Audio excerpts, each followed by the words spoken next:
Da-na-na. All right, I'll look for him to come back.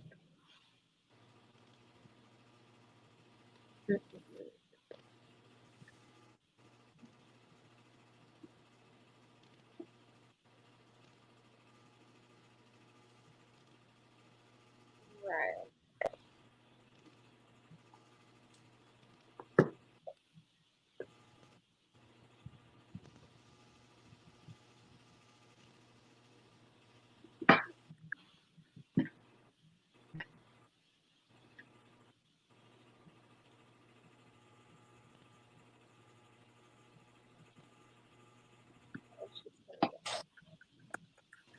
Can you hear me now?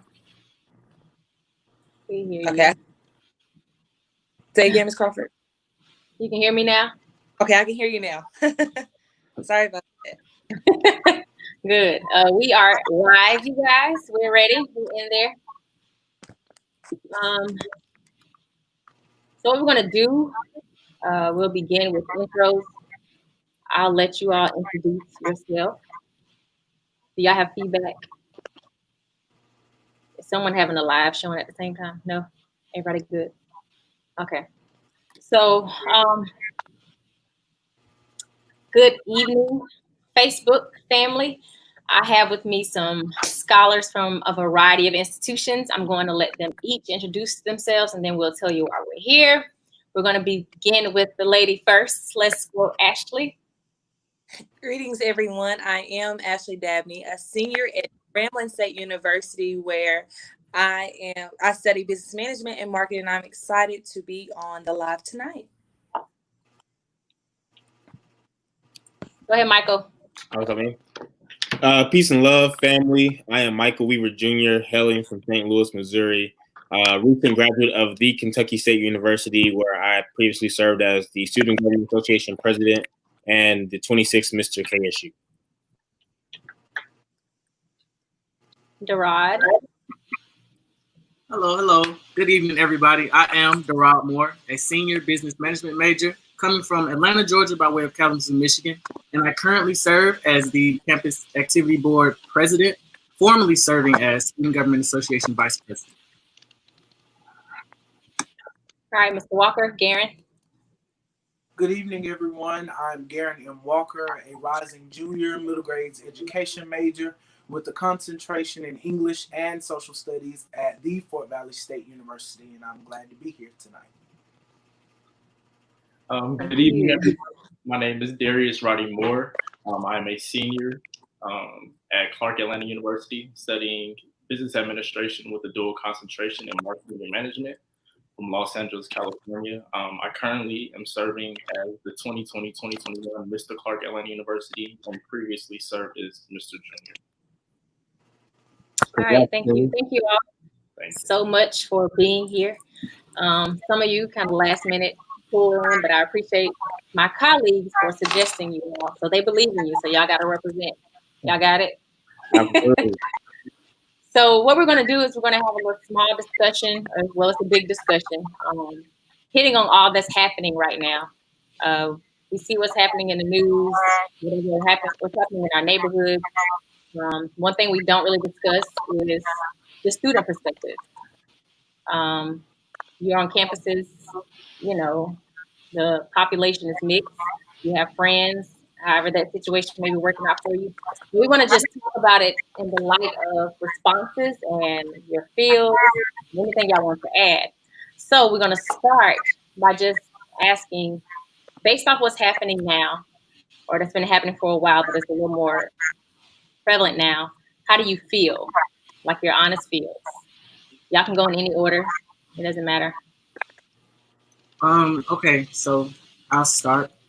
As of today, I have mixed feelings.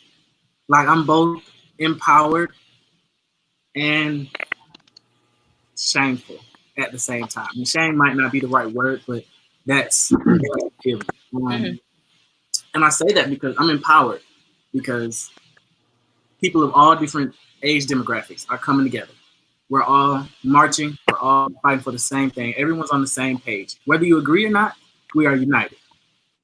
I'm shameful because there's still a small faction of individuals who use this time to stand up for what's right as an outlet for anger, rage, and for senseless violence, destruction of property, the recent lootings. So that it's left me with mixed feelings of, again, empowerment and shame. Gotcha. Understood. Next, my feeling is definitely disappointed.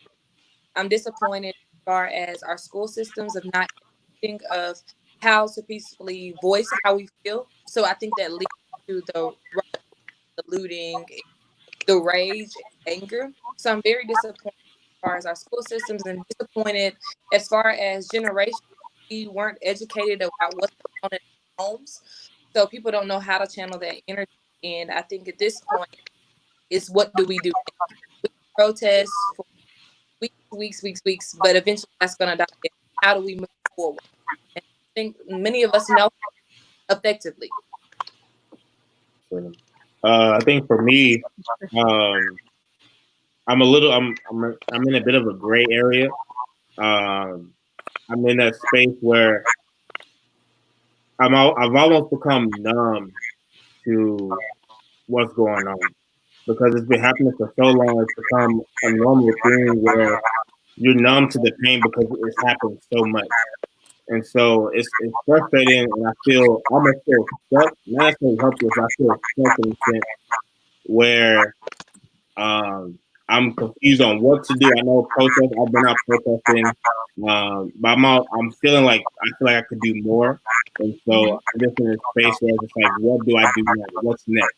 How can I help? And so that is the question. and so I'm just in this like gray area of like, what is it that I could be doing? But I think sometimes I think just being who we are also helps, and not necessarily having to say or do anything, but then continue to be who we are, continue to be authentic leaders in our communities, in our spaces, and staying in our lanes and knowing our role. Just like him, kind of, in a gray area. I feel like I can do more. I've been trying to, use my platform to get as much information out as possible, whether it be just through social media or, just straight to people. I would say, of course, I agree with the protesting. I feel like it's very much so needed. I don't agree with the writing or the reading, but in a sense, I understand it because I feel like we've tried so many peaceful ways to bring awareness to our struggle, and it was seen as disrespectful. So, like I don't agree with the writing and the reading, but I understand how people can be enraged. How to get pushed to that by something that just keeps happening over and over again, when we actually change. All of y'all have relevant points. Go ahead, Garen. Honestly, being quite frank, I honestly don't know how to feel. There is a sense of helplessness almost. As they said, there's so much you want to do, but then you're limited to what you can actually do. So if there was a word that I would actually use to describe how I felt, it would be drained, because I'm drained emotionally, I'm drained physically, even spiritually, because you just get to a point where enough is enough, and you can be definitely tired of being tired. And I feel like we have endured so much. When I say we as a people, we have endured so much, and I feel like enough is just enough. So if I had to use one word to define how I really felt, it would be drained. Drained. That's a good one. So moving forward from that aspect, what crosses your mind when you openly see racism, see the videos being replayed? I think someone even compiled a video where there were multiple, wrongdoings just based off the color of their skin, and people honestly not doing any harm. What crosses your mind when you see racism openly showcased, especially when leaders don't want to call it what it is?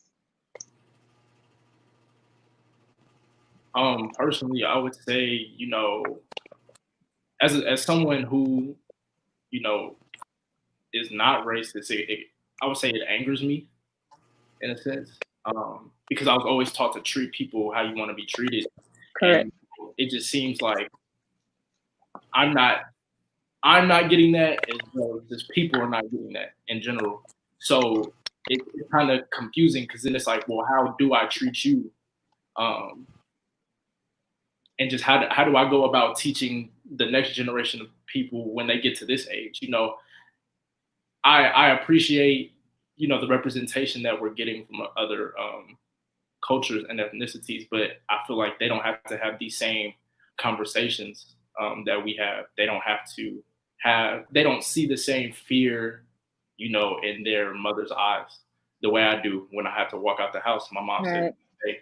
So it's kind of like, like you said, when leaders don't call it what it is, it's kind of like, well, are we not seeing the same thing? Should I be looking at it from a different perspective and whatnot? But I would say, truthfully, it angers me because as someone who is not like that, as someone who just loves all people, it's confusing. Because it's like, well, how do I go about it in an everyday life now? Right. So, as a follow up to your statement, how do you manage your anger? What do you do with it?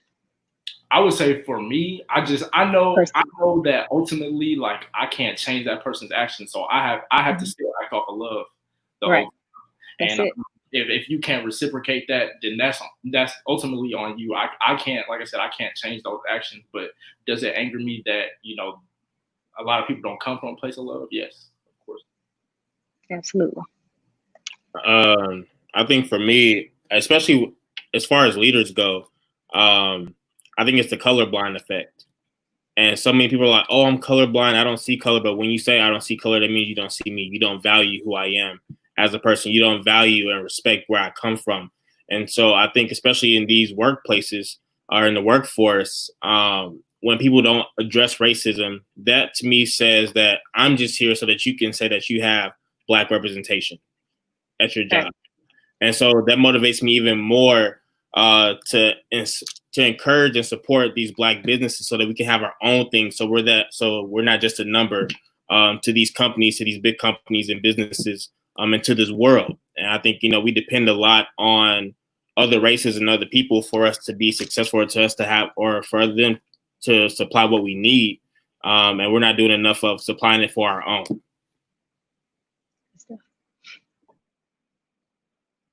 Who got next? For me, openly seeing people doing these racist acts, it's concerning because I feel like if white America is getting to a point where they again feel comfortable openly voicing how they feel about us or attacking us or just doing anything to degrade any person of color, that's definitely deeply concerning because what exactly was all the protest for back then if it didn't do anything but re-sprout? It's very concerning. I'm definitely not, and that's sad to say in the day and age that we're in, but this isn't something new. It definitely puts rage and fire in my spirit of how do I move forward? How do I change it so my kids or my generations after me don't deal with the same things that I'm dealing with? Because there isn't any progress. If we want to be honest, that we wouldn't be in the same situation 60 years later as we are today. So it definitely is not surprising, but it gives me the rage of we got to do something and we have to do something effectively. Mm-hmm. Thank you, ma'am. You're muted. Make sure you unmute yourself when you start. Okay. You're unmuted now. Go ahead. When you see racism openly showcased, I'm just often reminded that some people just don't know any better. And racism is something that is taught. I do not believe a person can be born racist. A person may be born into racism, but I do not believe a human being can be born racist. So when you see racism openly showcased, it honestly just makes me automatically go to it was taught somewhere down the line that this is how we're going to raise you. This is what you're going to believe in, you're going to be racist, you're going to be prejudiced. And I really just feel a sense of sympathy for people who are openly racist and don't find any flaw in being that way simply because they weren't born that way. So when I see racism openly, I honestly do feel sorry for the people or person. That's true. I don't believe people are born racist either. It's a taught habit or, way of living or addressing people. And it doesn't place them on a higher pedestal. I think they're just less educated in some sense. Because we're all pretty equal if you think about it. In that same sense, how do you not nut up on Karen or Bill when they say all lives matter? How should you handle yourself? Okay. In a sense, and I've thought about this in several different aspects. When you hear someone say all lives matter, most of the time I don't think they really fully conceptualize what it is that they're saying. I feel like there's and a lot of us, when I say us, people of color, we take the saying all lives matter as a rebuttal to the saying Black lives matter. But not all the time is saying all lives matter a rebuttal, but it's simply them saying my life matters just as much as yours. As yours. Does. Right. Okay. And because I care so much about your life mattering, then you should reciprocate that same love. As he said, reciprocation of love.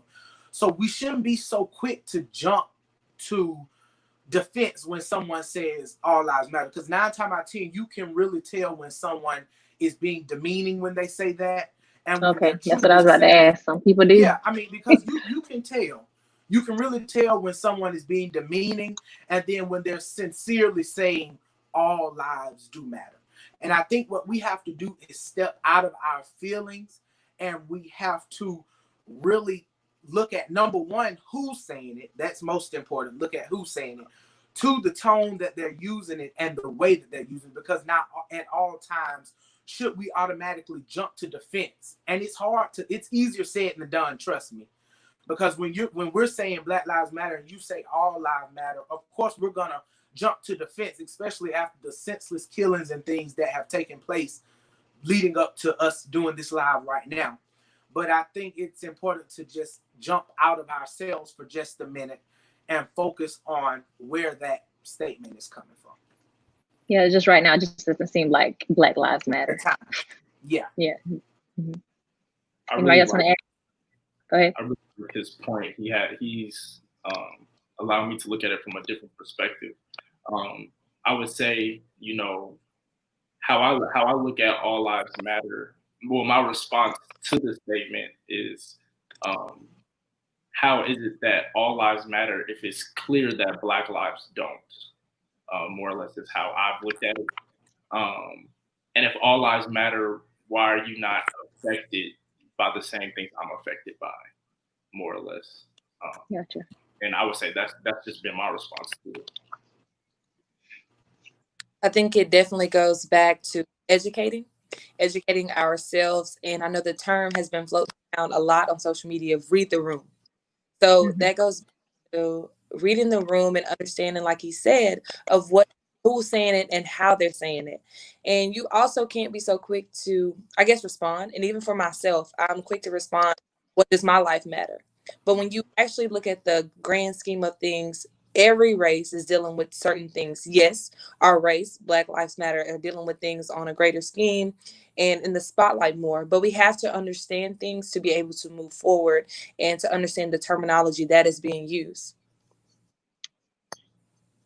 Yes, ma'am. So a response that I've been practicing recently, because like Ashley, I would be definitely quick to respond. You would. If I were to run into a Karen or a Susan or a Barbara, the best thing I do is not respond, because in all actuality, the worst thing you can give a person is rejection, especially when they're screaming, trying to antagonize you. It's a defeat. So the worst thing to do is just to not respond. Right? just let them be. Let them scream to the top of their lungs. Like if what they're saying is not sincere, you let them scream to the top of their lungs. You just keep on going about your day. Because at the end of the day, it's about you protecting your energy and you standing up for what you believe in, despite what anyone else may think. So and that's my way of going. I think on my end, the Karens I see the most are in the K through 12 system or the education realm. And so I guess my comeback is always we highlight the Karens in their race 365 days of the year. They have given us this Black History Month. That's the shortest month of the year, these 28 days, sometimes 29. And we don't, and they barely, recognize that now. It's not a part of the curriculum anymore. And so I think, we, again, going back to the value of highlighting the importance of Black lives. And a lot of these students growing up now don't even know the significance of Black people and African Americans in our community, in our country, because it's not being taught in the classroom at an early age. And so once you get to this collegiate level and once you become a grown up, you don't really realize the impact and significance of Black people until you run into it. And now you're having an argument about why, or I'm not racist and this and that. But you, again, going back to, I think Warren's point where he said it's taught and we're not doing enough teaching in our classrooms, in our education systems. Is it the education system's fault? That racism, it seemed like it came off as like it's the education system fault, or it's in the home. I think it's both. I think be a little both. It starts in the home, and then but you spend, like, students in the K through 12 system spend, most of their days and majority of their lives that first 12 years in the classroom. And so if you're not learning what you need to learn in the classroom, and then when you go home and you're still being taught these other things, it's a two-headed dragon almost. Understood. Okay. Somebody made a comment, all lives do matter, but how are we to get all races on board considering this is a 400-year battle that we have been in, considering? Y'all can let that ponder. My next question, what can school leaders and faculty do to help you in this upcoming school term? To not only cope, but to heal and not lose sight of your worth and your purpose. What is your expectation? What can our side do? So for me, something that I feel works well with everyone is reassurance. Letting them know, hey, you got this. We're here by your side. You're not alone. Because most people, when they're going through stuff, and the reason people drop out or the reason people go down the wrong path is because they feel like they're alone. They could not be, but they feel like this is true. Yeah, they cannot be alone, but they feel that way. So reassurance, checking in on someone, because you never know. The day you check in on someone might be the day you just saved their life. So for me, reassurance is a very big thing. It's a good one. I think most importantly, especially at our HBCUs, we have to get to the point of our elders understanding and not being so quick to judge. I think when it starts with us of judging and pointing the fingers, we go out into society and we believe those things because those are things that have been instilled in us. So definitely understanding and speaking that positive thing into us, even when you may not see it or you may not believe it as a teacher or as an educator, a paraprofessional, anything like that. Definitely understanding that everybody doesn't come from the same home or the same background to have those values.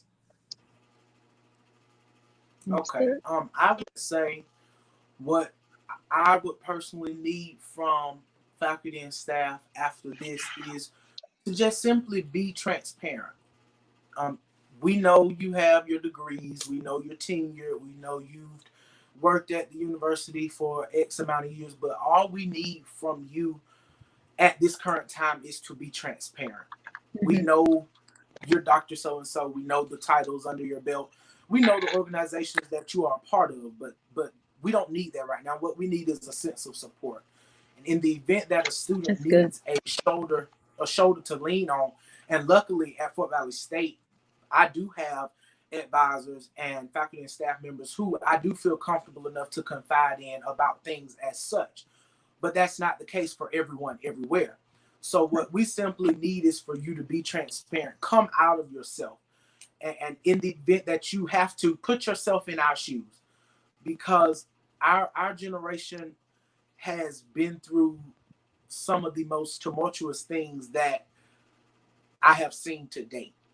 And at this time, we just need a sense of support and a sense of stability, because with everything that's going on, we're being pulled from every which way. You're being criticized for believing in certain things or not condoning or supporting certain things. So I just think what we simply need is just a sense of transparency and support from our faculty and staff. Not only our faculty and staff, but from administration as well. Because if students see those up at a higher level care, then they'll say, okay, I do know Dr. So-and-so is here for me, or President so-and-so is here for me. So not only faculty and staff that we communicate with every day, but our administration the administration that we don't necessarily see on a day-to-day basis. Come out those offices. I would have to agree with him in the support aspect. I would say support and expression, and teaching people how to, express their emotions and the way they want to change things properly. For one, I would say, in the Atlanta University Center, it's one of the greatest support systems I've ever come across. When the students in Atlanta had got pulled out of the car the other day, right ahead, we the kids in the AUC, started a GoFundMe, and the first goal I think was like $5,000, and they reached like exceeded it. $20,000 within a matter of hours. I mean, something like that small. So I would say just support and expression. Yeah, I was going to ask y'all how y'all felt about that, but we'll get back to it. Yes, ma'am. I guess going back to the previous question, I think we've all said it is the support, but I think especially at HBCUs, we need to build our counseling centers and our mental health centers. And I think we as Black people deal with so much trauma at an early age that it continues to build up, and it ultimately impacts our learning abilities in the classroom and our experiences. And so I think, understanding and unveiling, what we've been through and how to deal with it in a healthy way, instead of taking it out in ways that we don't, that we aren't aware of, is very important. And I think, even on the student affairs side, having these important sessions of knowing your rights and how to deal with issues when we face the police, or knowing, laws and all of this, I think that's also important as well. But I think, ultimately building our mental health centers, and I feel for our Black students at PWIs. I know we're all from HBCUs, but our students at PWIs, I can imagine what they go through and the trauma that they go through on a daily basis, being surrounded and truly being the minority on their campus. And so, my heart goes out for them, and any way that we can support them as well. Absolutely. I wanted to have, representation from a PWI as well. So we'll probably have a follow-up of part 2, because there were a few other people that wanted to share. So going back to our peers, our colleagues, your peers being pulled out of the car, when y'all saw that and then heard that they were students, they're your age, what was that feel? Was it immediate rage? You can see the fear in the young lady's face, clear as day, like it was evident. There was no hesitation.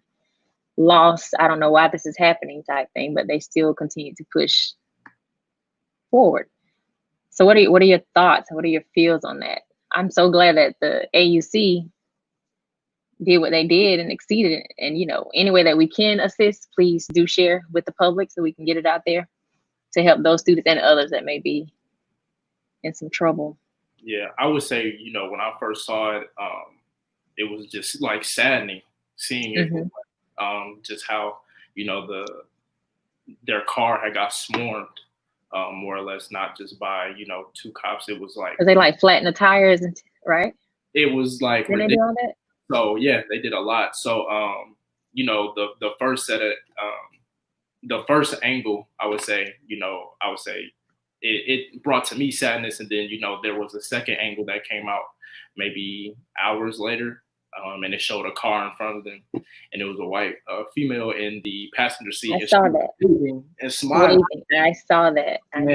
For me, it was kind of confusing because at first the response was, okay, well, they were out past curfew. And then it was like, but then you saw the other car and they lit, unbothered. But I don't all the way. And then I see the other car and I'm like, well, what's the excuse? So luckily enough, the AUC was able to get their information as soon as possible, to see how we were able to support them in their efforts. I do not believe that the young lady was held in custody. I know the young man was. He was from Chicago. What the officers didn't know is that he had epilepsy. So, him, putting a flashlight in his face. As well as tasing him, of course, multiple times didn't help at all. So, at that point, it's kind of like, well, like, what can we do, quick? But he was put into custody and he was released Sunday evening. Okay. And his parents came from Chicago down to Atlanta as soon as they were able to. It was unfortunate they had to come for such a situation. Yeah. I know that he released a statement yesterday and whatnot. Okay. So I'm glad he's okay and, getting better and whatnot. But it was definitely just an unfortunate situation that, in my opinion, just brought sadness because these are people that, I walk amongst every day. So we share the same library, we share the same walkways, and we share the same classrooms as well. Absolutely. Someone has something to add?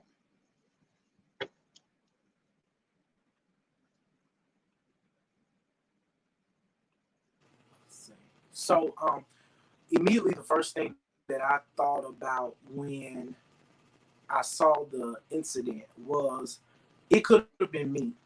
It could have been any of these gentlemen here. It could have been one of my closest friends. And you automatically put yourself in that situation. How would I have reacted? Or how would my parents have reacted had they had to come such a distance for something like you said, as such? It saddens me because out of the 6 police officers that were arrested, 5 of them were African American. And so that just made me realize, sometimes it's your own people that can really bring you down. My pastor would say, all skin folk ain't kin folk. Yeah, all skin folk ain't kin folk. And, I was sitting there because I was watching the 6 o'clock news before we got on. And it showed the 6 police officers, 5 of them were African American. 5 of the 6 had been through a training on how to handle situations like this. So you can't even blame the City of Atlanta Police Department because they've done their part by training their officers. They just went through a training as like last month, if I'm not mistaken, on how to contain situations like that, how to not use tasers and batons and weapons so fast, how to defuse the situation before doing so. So you can't even fault them, their employers. You just simply fault them for doing something like that. I mean, to see the police officer take his taser and bust the window out of the car and begin to tase that gentleman, and then on the other side, open the door where the female passenger was and begin to pull her out of the car. It was just simply distasteful. It was distasteful. And there is no excuse or justification for that act. And I'm glad that they were all arrested and hopefully they'll surrender. I don't think they have a choice, but I know on the news I heard that they have until Friday to surrender. But that much evidence, you only have one thing that you possibly could do. So hopefully justice will. For that. Anyone else had something before I move forward? Y'all good? Oh, I do want to highlight the young the black officer, female officer, who did defend the I don't know if you all saw the video, but a white male cop had knocked down a black young lady. She was on her knees, she had her hands up, and he just pushed her down. And the black female cop came in, saved the day, was going off on them. hitting them and all that. And so I do want to highlight the officers who are out there trying to be a difference maker and a change maker. She was an AKA as well, so shout out to the AKAs. But I did want to highlight that officer. That was amazing to see in a time of all the negativity. Good stuff. Okay, so what is the one thing you wish others would understand about your melanin and about this discrimination and racism?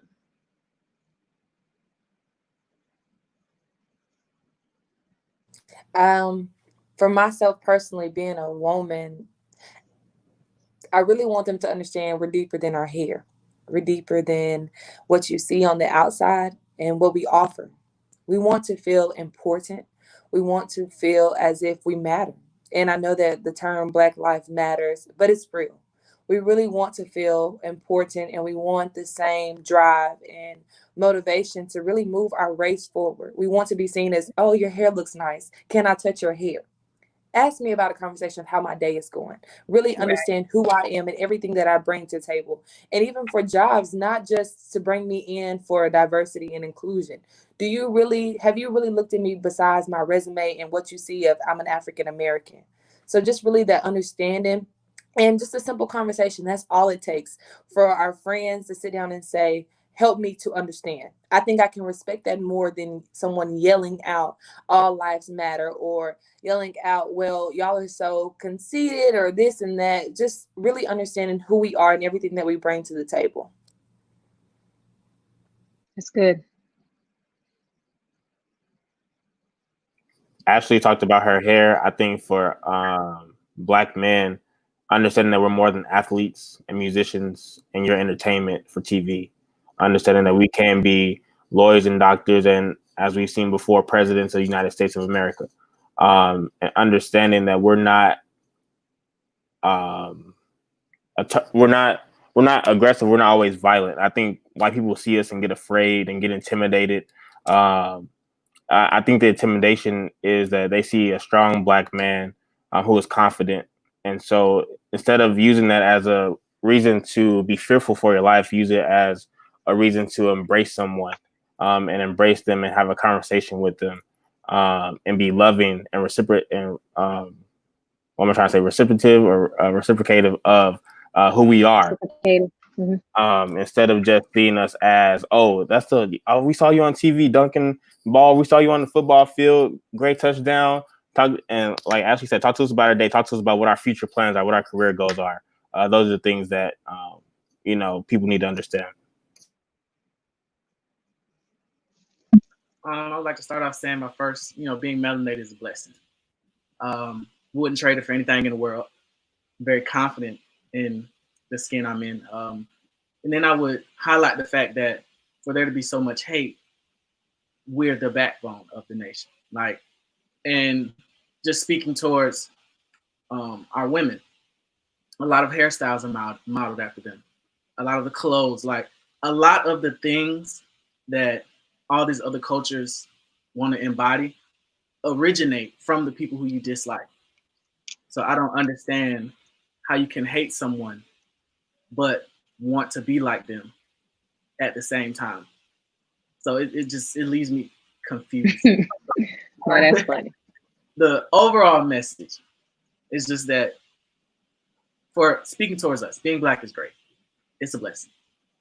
Just the fact that there's so much adversity only strengthens, how they view us. They may say all these derogatory things, but you don't hate someone you view that's less than you.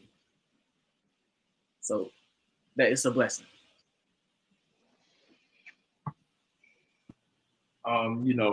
Bouncing off of Durad's point of just loving being Black. But one thing that I would say I wish that others would understand about us, I wouldn't even say specifically Black men, I would say Black people at this point, is that, I'm not a threat. And I hate the fact that I have to see I have to feel the fear and, my mother's hugs when I leave, or, see the fear or hear the fear and the be safe and whatnot. Hugs a little tighter. Yes. A little longer. It seems like every time something happens, it's just a little tighter, and be safe because it happens more often. Like I hear that more often every time I just want to go out, maybe just to the store real quick. And it's not just me. I know it's happening to plenty of other people as well. So Right. like other people say, get to know us. We're a lot more than just what you see. It's just And so not to actually fear you, but get to know you. Yeah. Where did Garen go?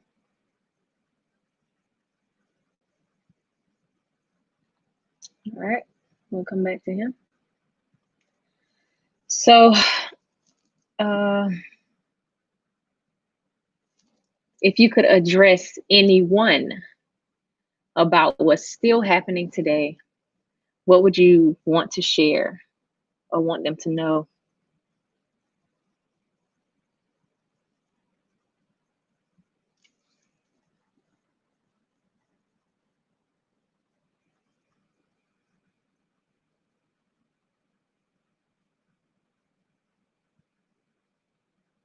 I guess I'll go. I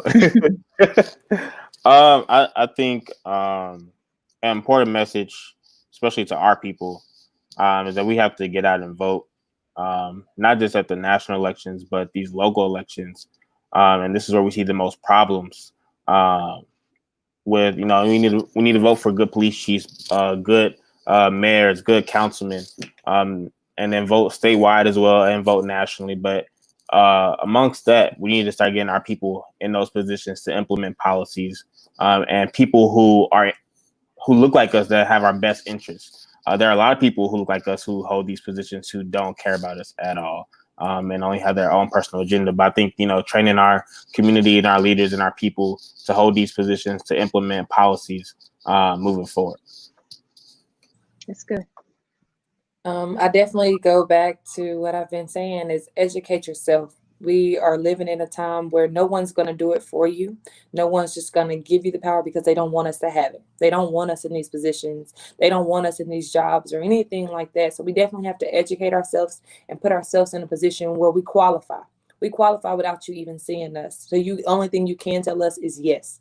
And we also, like he said, just to piggyback out that we have to vote, and not just in presidential elections. I know that is very important, especially with the leader that we have now.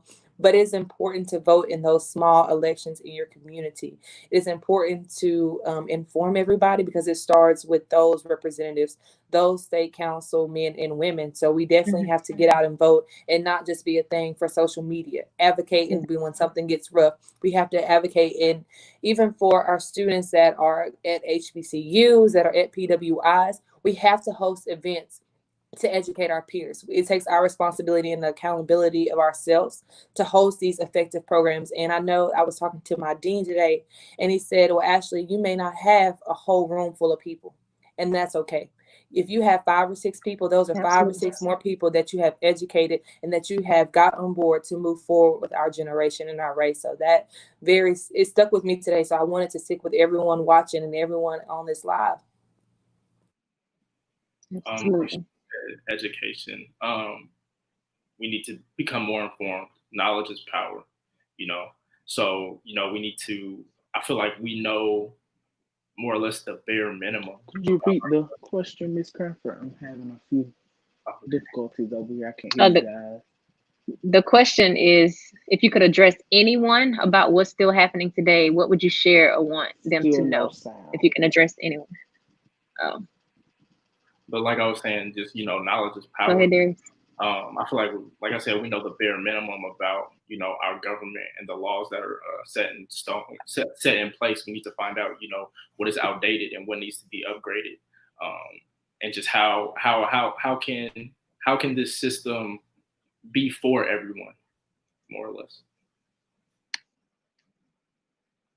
To add on to that, and also to add on to what Miss East stated, a lot of changes happen locally, but because we know the bare minimum, we can't do anything to change it because we don't know about it. And change starts with self, because there's already a system in place to where we need to know as little as possible so that we can't affect change. So now we have to take that step by ourselves. And like Ashley said, even if there's 5 people in the room, that's 5 more people who can educate 5 more, and so on and so forth. Building it up to the point where we are now borderline self-sufficient. We know just enough to change anything that we need to, so that it can be equal all around. Not necessarily holding ourselves above anyone else, but putting us on the same playing field. So that's my take on it. That's good.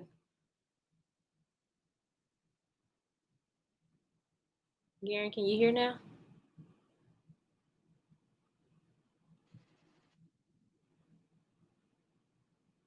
Garen, can you hear now?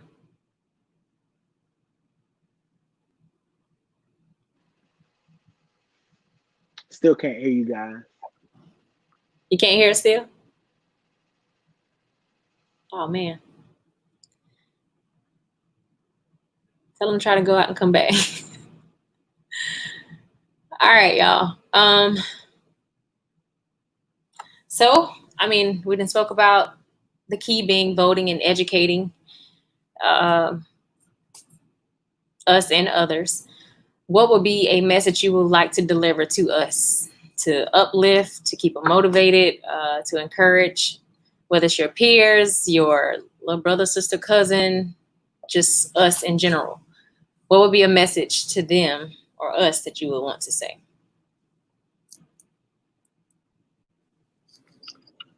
I would say be careful with these protests. Be careful with everything that you do.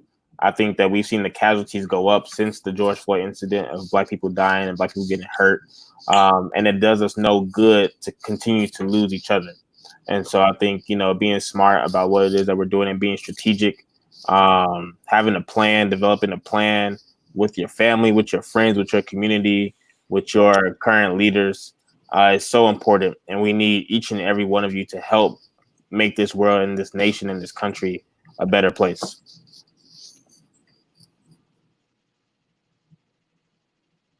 Anybody else? Could you repeat the question?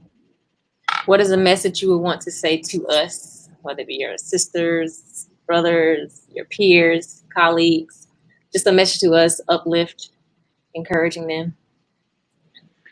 The thing that I've been drilling since all of this occurred was there's hope. We must not lose sight. And I know everyone may not necessarily believe in God, but they do have a higher power or higher entity that they believe in. And we must grieve with hope. We must not grieve with the rest of the world. We must grieve with hope that the things that we are going through right now, they will soon get better. It may not be looking bright right now.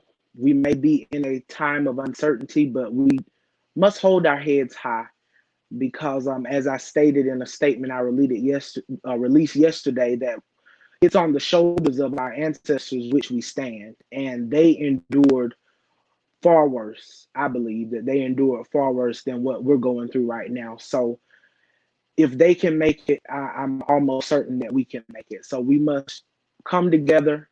Most importantly, respect the difference of opinion, because we may not all believe in the same thing. We may not agree or see eye to eye on the things that are going on, but we must stand together in a time like this, and we must hold each other's hand as we go through this process. My message would be embrace who you are. Continue doing that. I know that has been a big thing for a while. Continue doing that, but now it's time to go back to our respective homes, go back to our respective institutions that we love so much, and take that energy to make the change, make effective change in our communities, make effective change with our laws. And we just have to, I guess, it goes back to that, educate ourselves to be in a position where we know that we're targeted. We're targeted every single day when we leave. But how do we train the next generation of how to handle situations, even when those unforeseen circumstances come? So just again, embracing who we are, embracing what we believe on, and standing on that. Don't let someone change your opinion just because they may not understand you. But you also have to understand where they're coming from, and don't be so quick to give in the statistics of they're going to go off, they're going to have something negative to say. Just embrace it and move on. Agreed. Yeah, personally, I would just like to say, don't sit back and watch. I don't feel like there's many people that are doing that. I feel like many people are being active and using their platform the best way they know how. But just be effective in how you want to see change. If we see that one way didn't work, let's try another way. And if that way didn't work, then let's try another way. Until you see, the results and efforts and the same passion that you have behind something. My message would be to don't let anyone make you feel like you're less than. Because once they break your spirit, then your ability to affect change dies. Because you no longer feel confident in yourself. You don't think that you can do anything, so it won't happen. So that would be my overarching message. Don't let anyone break your spirit. That's good. Karen, you have a message to us. Did you give one? Huh? Yeah, I did. I said there's hope. I gave my little spill on hope. But I do just want to reiterate one thing, if you don't mind, before we move on. And I touched on it a bit because I've seen this so much, and it's been a teachable moment to me. But I really just want to put emphasis on respecting each other's difference of opinion, because I even in this past week, I've seen it. People just cannot respect debate. They can't handle debate. They cannot handle people feeling a different way than you. And how I look at it is that we all weren't made to be alike.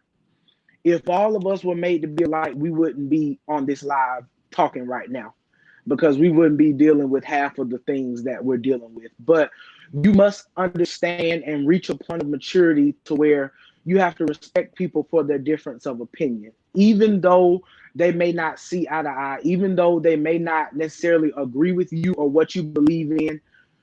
We should come to a common ground to respect each other. And I think that will take us farther than we could ever imagine if we start first by respecting one another, because we're demanding respect from other races, but we can't even respect each other. And so like we often say, it starts at home. So how can we demand respect from someone else if we can't even respect each other as a people? So I just want to say, let's start at home first and learn to respect each other. So 2 more things. First, those of you returning to campus or enrolling and may have a slight student engagement in the fall, what are you going to do when you get back to campus? What will be your initiative? Or what are you trying to kick off? Definitely, like I talked to my dean today, definitely putting those representatives who serve in local positions on campus to inform our students of how to get involved, how to organize things, and most importantly, getting our students registered to vote. Going to the polls, like that is so important. And I know that it's been stressed before, but I don't think many of us knew how essential that it was. So definitely getting peers registered and actually voting on voting day. Good. And something that I've thought of or have been pondering on is involving everyone, like coming back with the newfound knowledge that I've occurred and including everyone in it, making sure that everybody is knowledgeable, make sure everyone does register to vote, making sure that people know who it is that they're voting for and know what policies they may or may not want to implement. Like including everyone so that they'll be more invested in it and more active about seeing change. One thing that I would say that I am going to work towards doing more is going outside of the gates of our university. We are one of 3 universities in the area, along with Georgia College and Middle Georgia State, but we are the only HBCU in the Middle Georgia area. And I think that it will be proficient that we go outside of our university walls and we connect with people in the Macon area, in the Warner Robins area, just outside of Fort Valley, because the only way that we're going to ever achieve our goal is by uniting together. And we can't just say, okay, Fort Valley State University chapter of NAACP is going to do this. And then you drop all that knowledge, you bring speakers in, like Ashley said, you bring local representatives in to speak to the students, and then the students sit on what they learn. So I feel like it's important that we go outside of our walls, get out of our comfort zone, and actually work toward achieving our main goal, which is justice for all. Good. On my end, I am headed to the Big Ten for grad school, so I'll be in a whole different environment. I'll be headed. Congratulations. Thank you. So I'll be headed to University of Wisconsin, where I will be surrounded by not people who look like you. But I think in that, ensuring that I utilize my voice to help educate those around me, but finding and identifying those other Black students on campus to let them know that they are enough, that they can make it, and that they have someone who that they can come and talk to. I have no idea, like I said earlier, what they could be experiencing on a day-to-day basis. I'm about to find out myself, but knowing that, I made it out and they can make it out as well.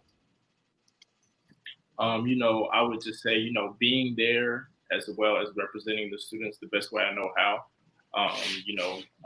providing them with the information and just showing people that young people do vote, not just helping them register to vote, but, making sure that, maybe we can all take a bus load of people to, a voting station to where we all vote at this point. And just little things like that. I serve a community that is not just my university, but 2 others as well, more or less. And, just if, 3 HBCUs come together as one and representing all those students, the change we could see would be amazing.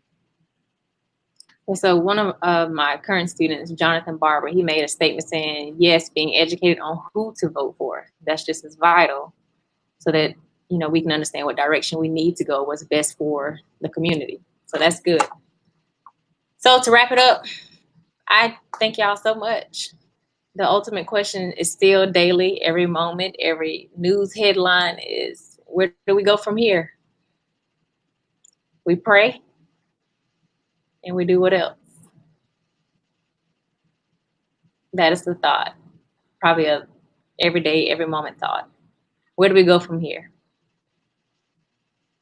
And when I ask the question, I can see a reaction on each of your faces that just was like, man, I don't know. Like, I'm not sure.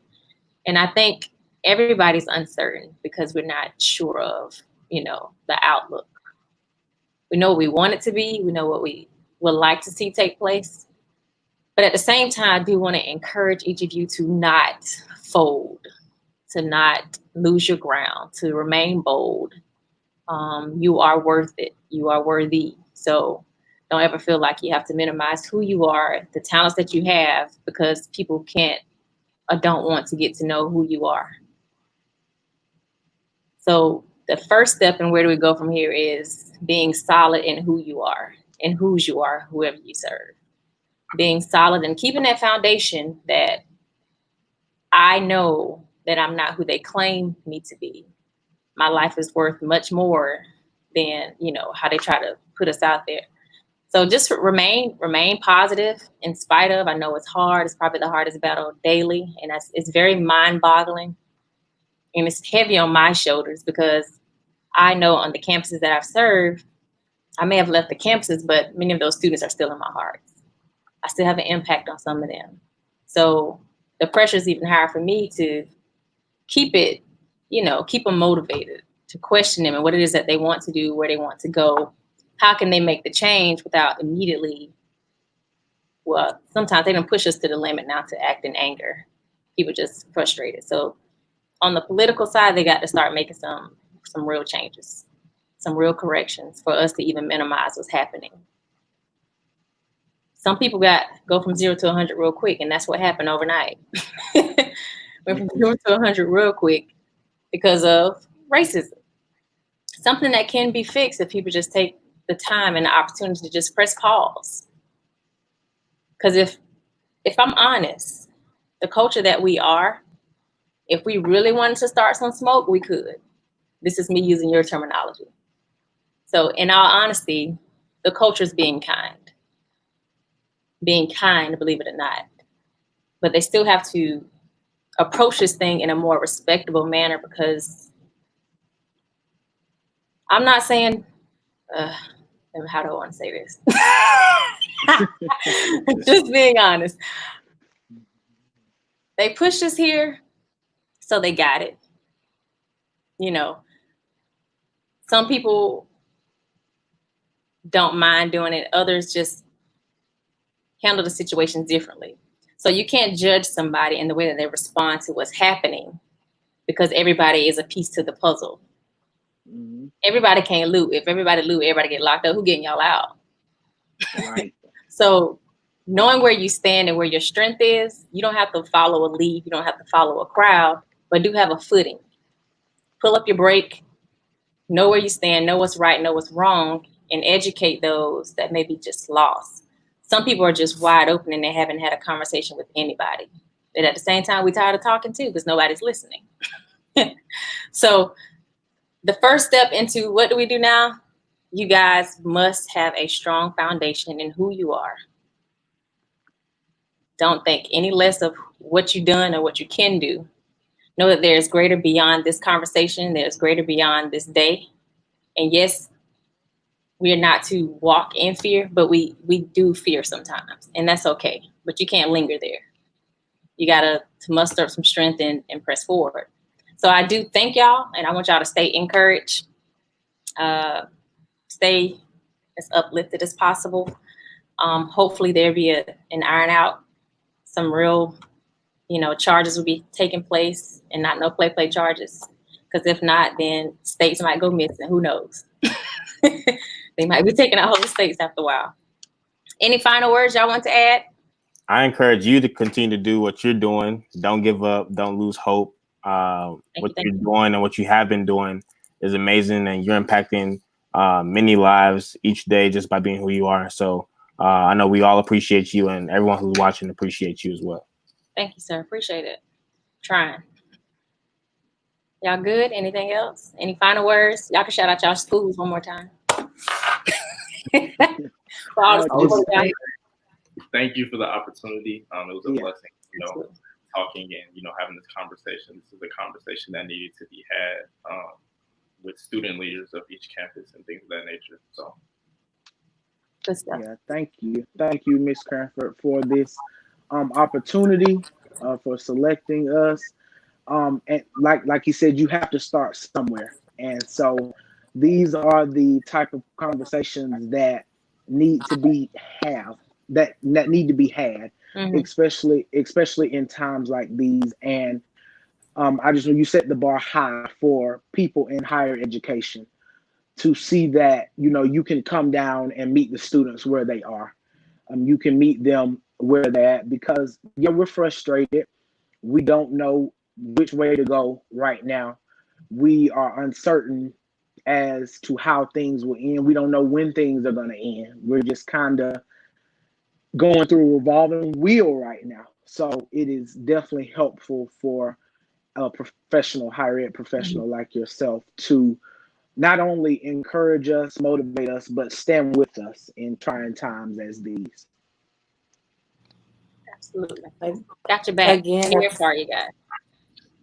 Again, a special thank you for hosting something like this that's needed in our communities, and definitely just encouraging my peers and everyone to seek counseling. This is a time where your mental will be tested and tried, and we can't lose you to depression. I know that we don't talk about it a lot in our homes, but we can't lose you to depression. We're already losing you to many things. So let's not let that be one of the things that we lose you to. So definitely seek counseling and be realistic of how we move forward, and think logically and plan and organize of how to effectively move forward and get involved in our communities.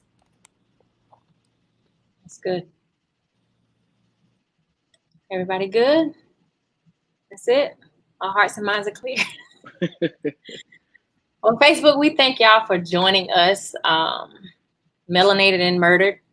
It is a very strong conversation with our students. This is just a preview of some of the thoughts and concerns that some of our current college students have. All attending HBCUs, but we still feel for those that are at PWIs, wondering what they're having to encounter on their campuses or just in the area in general. So again, we thank you for joining. Y'all be blessed. Stay up. We matter. Have a good one. All right, y'all. Yo, to Good night.